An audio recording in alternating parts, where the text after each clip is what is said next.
You know, I heard you yesterday say that you hadn't made a direct connection to Iran in this instance, but you acknowledged that Iran funds Hamas and Hezbollah permanently, and that money flows.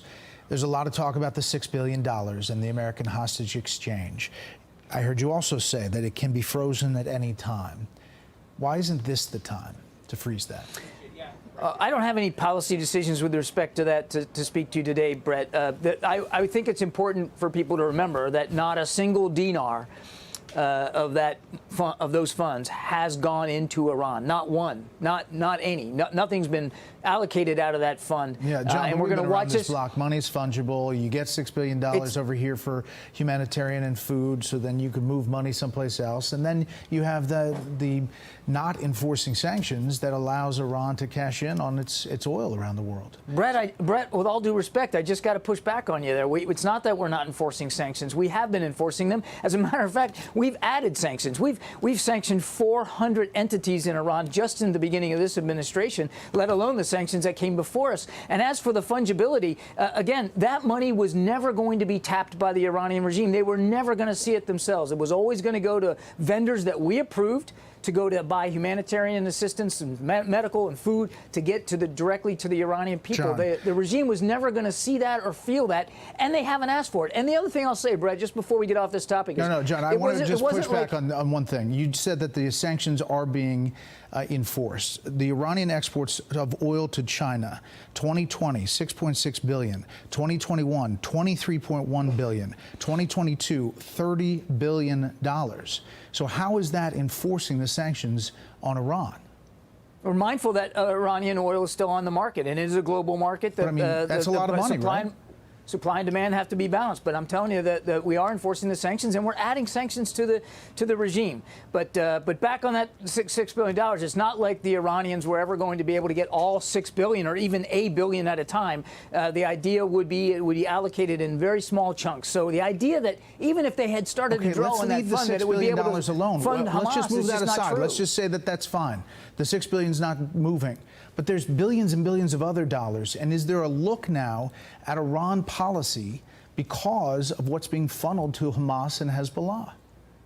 There has always been a review of Iran policy, and we have always been looking for ways to continue to hold Iran accountable for their destabilizing activities. We've added military capability in the Gulf, now into the Eastern Med. We've added additional sanctions to the regime against Iran. We've never not taken our eye off Iran. We've never not considered how we're going to pursue dealing with the kinds of things that they're doing in the region and beyond. And all this talk about, pursuing diplomacy, we haven't worked on the nuclear deal for many, many months because it was clear that Iran wasn't interested in negotiating in good faith. So that's all been but moribund. So yes, look, we're constantly looking at Iran policy to make sure that we're doing the proper things to hold them accountable.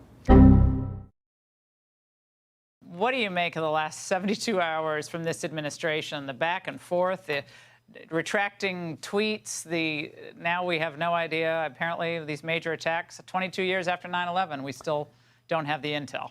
Yeah, Laura, good evening. Thanks for having me on. I think the administration has had a tough time communicating how to react to all of this. The president obviously gives his 3-minute, actually 2-minute, 55-second speech on Saturday. We don't see him for a couple of days. And then the administration has been trying to figure out how to talk about this, especially when it comes to Iran. That word was not in President Biden's speech today, Iran.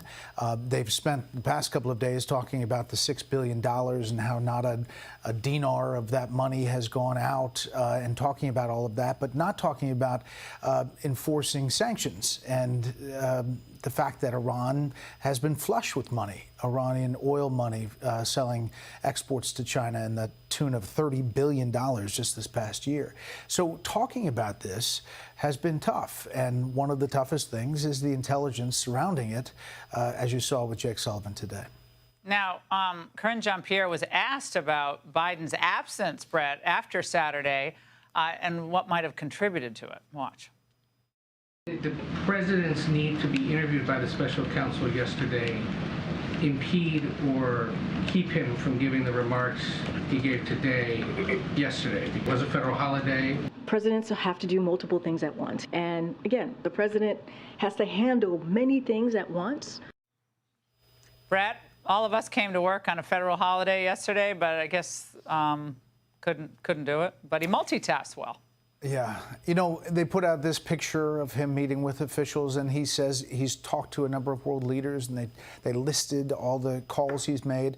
But obviously, in a situation like this, there's a call for a president to get in front of a camera multiple times to calm the situation, to support an ally, to make sure that the enemies of our country and of Israel don't act. He got to those points today, and he hit the marks. But there was a lot of wanting from his critics about where he's been.